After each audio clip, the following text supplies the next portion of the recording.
It's Friday, December 6th, 2024. Welcome to episode 131 of the Alameda Postcast, an audio service of the Alameda Post. I'm your host, Scott Peeler. I hope you enjoyed your Thanksgiving break as much as I enjoyed mine. Good to be back with you. In this edition of the Postcast, a tsunami warning puts Alameda on edge for around an hour. City Council approves block grant funding and recreation fee increases. Car thefts continue a downward trend. Holiday events aplenty. The Post is praised for accuracy, plus your chance to keep local news alive and well. These stories and more on this episode of the Alameda Postcast. Our top story. On Thursday morning, Alamedans and the Bay Area at large were alerted to a tsunami warning. At 10:44 a.m., an offshore earthquake near Eureka was measured at 7.0 on the Richter scale. A few minutes later, the National Weather Service issued a tsunami warning that stretched from southern Oregon to just north of Santa Cruz. Initially, it was expected that waves generated by the quake would reach San Francisco at around 12:10. But monitoring buoys showed no real activity, and the warning was canceled shortly before noon. The warning was initially issued because the magnitude of the earthquake was thought to be less than 7 and of the type that causes major seafloor disturbance. As it turns out, the 7.0 strike slip fault at the Mendocino Triple Junction produced less disruption and therefore no tsunami. As you might have guessed, the Mendocino Triple Junction is where 3 tectonic plates meet and is part of the San Andreas Fault System. The warning did produce some slight disruption in the school day for some students. Kindergarten and first grade students from Paden were moved to Franklin Elementary, while Encinal Junior and Senior High students were sent to the College of Alameda campus and then dismissed for the day.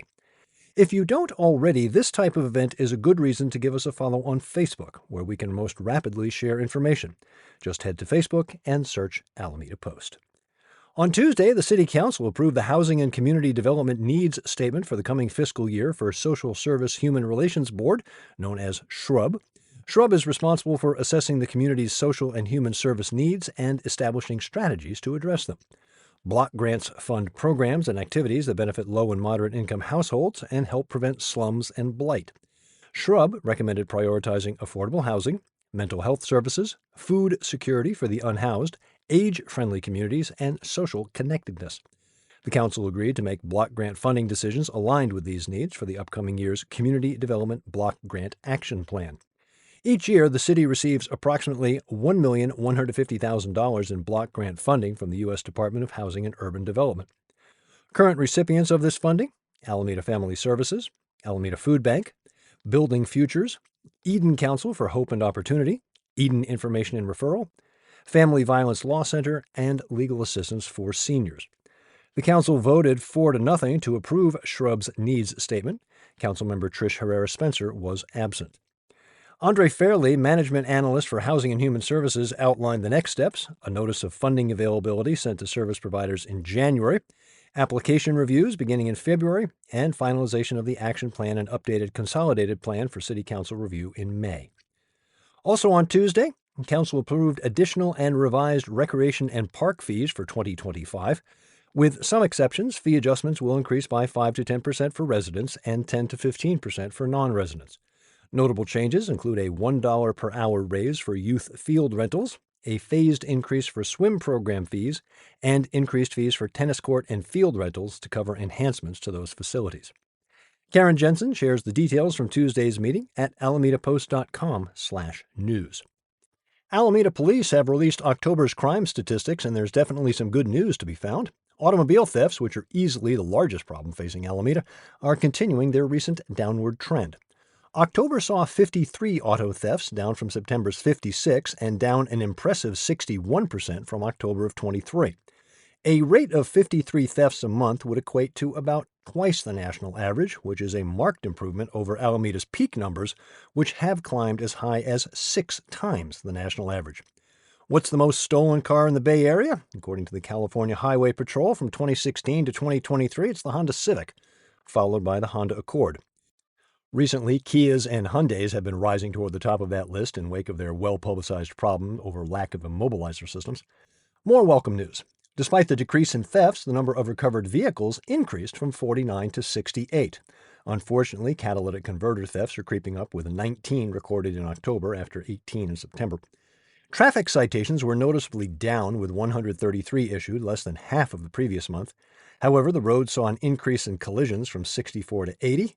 It may be coincidence, but the Insurance Institute for Highway Safety has noted in the past that October can be the deadliest month of the year for auto crashes. I'm no expert, but the angle of the sun that time of year likely has something to do with it. Overall, calls for service were down, but reports taken were up. Assaults and robberies were up 3 and 4 respectively for totals of 10 and 12. Drug offenses dropped, and as is typical for Alameda, violent crime remained very low. For a deeper look at the trends and numbers, including a link to the full APD report, see Adam Gillett's article at alamedapost.com/news. Before we delve into some seasonal offerings, wanted to take a moment to congratulate the folks who cooked, cleaned, served, and more to make Christ Episcopal Church's annual community Thanksgiving dinner a hit. Over 650 meals were served as the dinner returned to in-person seating and serving for the first time since pandemic. A busy time at the corner of Santa Clara and Grand, and it is now the host site for the Alameda Warming Shelter. More good works. Earlier in November, the Alameda Scouts Scouting for Food program was a huge success as Scouts delivered over 15,000 pounds of food to the Alameda Food Bank. The Scouts didn't stop there, as they also sorted the donations, allowing the food bank to get it to those in need even faster. If you missed out on donating, you can always lend a hand anytime. Find details on the Scouts Drive, as well as a link to donation options at alamedapost.com/news. With the holiday season in full swing, a little something for everyone just about every day until the new year. Let's take a look at the many goings-on.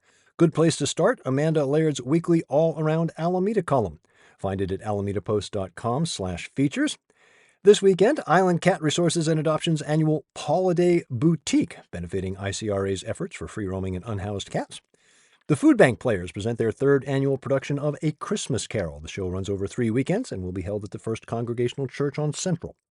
Saturday brings the Midway Shelter 5K and 10K to Bay Farm. That evening, catch Alameda Sings annual winter concert at the Veterans Memorial Building. In between the race and the concert, you should have time to catch the lighted yacht parade on the estuary, Saturday evening beginning around 5:30. Again, find Amanda's column each and every week at alamedapost.com/features. Another Christmas tradition up and running, Christmas Tree Lane, once again lit for the month of December. Throughout the month, there will be special performances. This coming Tuesday, Alameda Adaptive Arts performs. Keep up with the Christmas Tree Lane schedule on their Facebook page. Enjoy the sights every night this month from 5:30 until 10. In September, the Alameda Post was reviewed by the folks at MediaBiasFactCheck.com. The organization serves to rate the accuracy of news sources and determine their trustworthiness. The Post received high marks for factual reporting and credibility, with MBFC noting proper sourcing and a clean fact-check record. Editorially, we were aligned with such nationally known publications as the Boston Globe, Atlanta Journal-Constitution, New York Times, San Francisco Chronicle, and the Washington Post. Find their complete review at MediaBiasFactCheck.com. Just search Alameda Post. As a 501c3 nonprofit, we do our best to bring you accurate, timely reporting that keeps you informed of events directly pertaining to Alameda. When you live in the shadow of the nation's 10th largest media market, it's easy for local stories to get lost in the shuffle. You can help us keep that effort going. From now through December 31st, donations to the Alameda Post are being matched up to $1,000 per individual and up to $25,000 in total. If you've never donated before, it's a good time to do it because we receive bonuses for new donors. Visit omela.com/Alameda Post to give now. That's OMELLA.com/Alameda Post. Don't forget to see if your employer offers matching, because then you'll be able to triple your donation. Right now, we're a little over halfway to our fundraising goal, so thank you to all who have donated so far. Let's take a moment to look at some more happenings in and around Alameda. You can always find a complete listing of events at 94501.info. First Friday holiday celebration, Friday afternoon at Carica, golf and gift shopping from 3 until 6, benefiting the Greenway Foundation's Holiday Shoe Drive. Alameda Angels Drag Show at Faction Brewing Friday night. Little Theater Company presents Little Shop of Horrors, Friday through Sunday at 1102 Lincoln. Downtown Alameda Winter Market and Hot Cocoa Stroll, Saturday on Central. Winter Lights at City Hall, including the lighting of the tree. Sunday night, a Vivaldi Christmas concert at St. Joseph's. These events and more at 94501.info. Thank you for your support of local news for Alameda. Remember, you can find us on Facebook, Instagram, MSN, YouTube, Mastodon, Threads, Blue Sky, as well as our own subreddit. And don't forget to subscribe to our channel on Apple News. Find the Postcast wherever you get your podcasts, or simply tell your smart device to play the Alameda Postcast podcast. I'm Scott Peeler. I'll be back next Friday with episode 132 of the Alameda Postcast.